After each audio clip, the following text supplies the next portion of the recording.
காலை வணக்கம் ஃப்ரெண்ட்ஸ். எங்கள் ஊரில் பார்த்திங்கன்னா நீர்நிலைகள் நிறையா இருக்குது, விவசாயமும் நிறையா இருக்குது. இந்த விவசாயத்தையே நாங்கள் எப்படி பண்ணுறோம்னா ஆற்று நீர் எடுத்து தான் நாங்கள் யூஸ் பண்ணுறோம். ஆற்று நீரில் இது பண்ணுறோம், நல்ல விலை நல்லா விளையுது.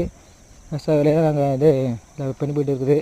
நல்ல விளைச்சலேருந்து எங்களுக்கு நெல் நிறையா கிடைக்குது, மானியமும் நிறையா வருதுங்க. உங்களுக்கு சொல்ல வேண்டிய ஆச்சு இல்லை. எங்கள் ஊர் பெருமை பற்றி சொல்கிறது நினைக்காதீங்க. உங்களுக்கு பிடிச்சிங்கன்னா எங்கள் ஊர் நான் பெருமை எனக்கு இது இல்லைங்க. உங்களுக்கு பிடிச்சா லைக் பண்ணுங்கள், ஷேர் பண்ணுங்கள், கமெண்ட் பண்ணுங்கள். வணக்கம் ஃப்ரெண்ட்ஸ்.